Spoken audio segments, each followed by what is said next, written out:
Hello guys, welcome back to the channel. No video yesterday, but because we were building up to this video today, it is New Year's Eve, people, and that means it's the end of the year. So let's talk about end of year review of just the world in football.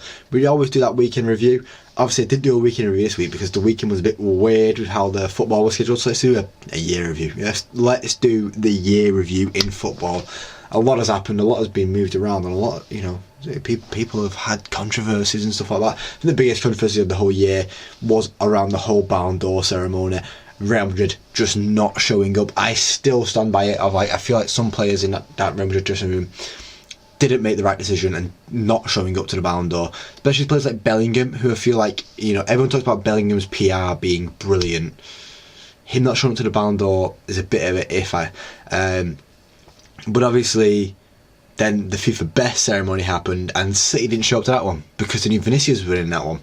And that conversation's not been had too much about how, you know, Real Madrid were a disgrace for not showing up to the Ballon d'Or, but Man City, that's fine, not showing up to the best. Obviously, I hope the City get what they, you know, is going to come to them very soon with the 115 charges, 130 charges now, I think it is, but yeah, we'll let it pass. Obviously, England lost the Euros final to Spain.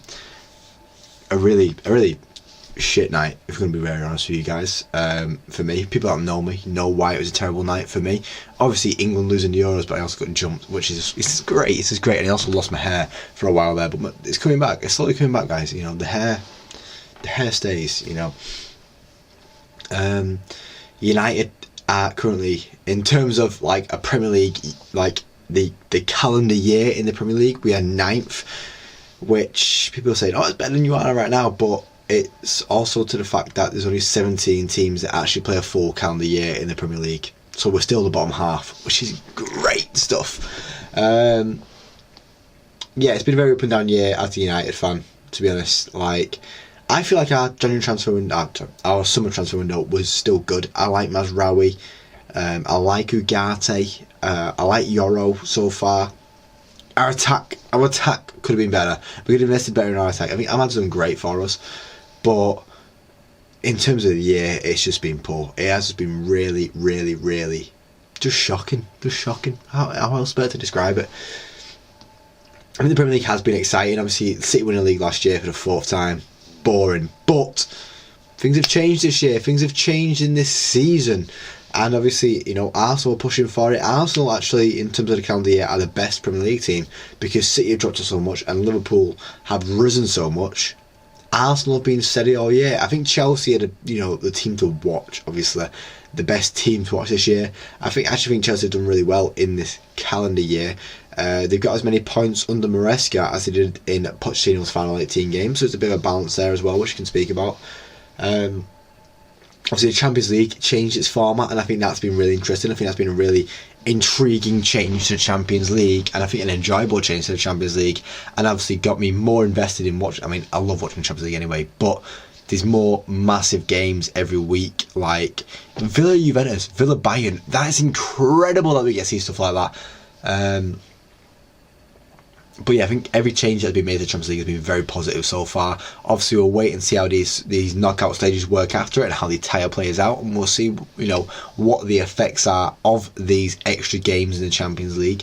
But you can miss these extra games. If you do well in the first 6 games, you don't really have to play in the other 2, and then you miss the other 2 as well. It's about playing well, guys. If you play well, your players don't play a lot. That's the beauty of football. The better you play, the more you can rest your team because you're not fighting as much. You're not having to keep it up. Obviously, United have changed quite a bit. And I don't want to speak. United will be in its own video. I'll do a United review on how we're doing right now because it is doing my head in. It's doing my head in. So I'm not going to try and focus on United too much. Obviously, Real Madrid winning the Champions League against Dortmund. It would have been nice to see Dortmund win it, but then everyone made a big hype about Royce winning his first league title with LA Galaxy. I don't care for that. I don't care for that. I will always admit that I do not care for that. What else happened in this year of football? Obviously, yeah, Spain winning the Euros. That's why it helped Roger win the Ballon d'Or. You know, you performing in your national team shirt is always going to help you win the Ballon d'Or. That's why Vinicius didn't win it, because Vinicius never performs in his international shirt, never performs in that Brazil shirt, and that Brazil shirt holds a lot of weight to it. But yeah, I've enjoyed the football this year. I think teams have been up and down. Obviously, United winning the FA Cup against Man City was the highlight of the year for me. It was the perfect moment for me of the year. Obviously, England provided some good moments. You know, that last minute winner against Slovakia or Slovenia, whoever it was, with Jude Bellingham scoring a red kick. The penalty win against Switzerland. There's been some moments there for England, but I think it's been United. I think United have been the best moment of the year, beating City in the FA Cup final after losing it last year. There's up and down moments in football. Obviously, Man City's absolute fall apart in towards the end of the year has been brilliant to watch. Obviously, beating Leicester the other day, but come on, does that really count? Does that really matter to us? No. I'm just trying to think of like what else has been like a crazy talking point. Obviously, Ronaldo's still chasing down his 1,000 goals. I think he'll get it. I think he'll get it. We won't get it we won't get it in 2025, 2026. Have a World Cup, and that's when he'll get it. That's when he'll get it. I'll tell you that now. 2026. That's what we got to wait for. I think Ronaldo Jr. will be old enough to play for him then as well, which will be another interesting mark that we can make. But I think that's all I've got to talk about right now. In a year in review, that's the main points. That is the main points in this year inside of football. Obviously, by Leverkusen winning the Bundesliga unbeaten as well. That's got to give a bit of credit to. Got to give a bit of credit to. If I'm trying to think of like a team of the year for me, and it's hard to decide because a lot of players have been injured. It's been up and down. In terms of a Premier League team of the year, I still think I always back Onana. In terms of the amount of clean sheets he's kept this year, the amount of saves he's made this year. I've always got to back the boy. I think Keller has a bit of a shout. I think Edison's been up and down. Ortega has made some great saves in there. Right back's Pedro Porro for me. Consistent. And that's what's key. Consistency is so key in football.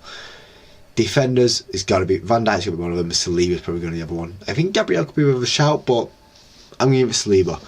Left back in terms of Premier League is a difficult. I think you know what? I think Cucurella had a really good year. Not only just for Chelsea but also for Spain. I think he's improved his game massively, and I'll give him a bit of credit for it. And midfield three. Who would have put midfield three? I think shining throughout a year. Mainu, what do you call him? My guy Cobby. I've got to give him a bit of credit. Bruno G's probably in there maybe for me. I'm trying to think of like who. Obviously Rodri win the Ballon d'Or. I'll say Rodri Dota, despite him being injured for half the year. I've probably got to say Rodri. De Bruyne's up there, but I just don't think he's played enough this year. Foden's won Player of the Year last year, but I think he's been really poor this side of the season. Our front three, Salah's got to go on the right. Palmer can go in the midfield as like an attacking mid there. Salah's got to go on the right. On the left side, who would have put on the left side? That's a difficult one to think about. Striker's probably going to be Haaland in it. On the left side, you know what? Morgan Rogers. I think he's had a great year in the Premier League. Considering this has been his first year in the Premier League, perfect. But yeah, that's going to be a bit of it, guys. If you like the video, please like, you want to see more, subscribe to my channel every single day. Thank you for watching, guys, and hopefully I do catch you next time. Cheers.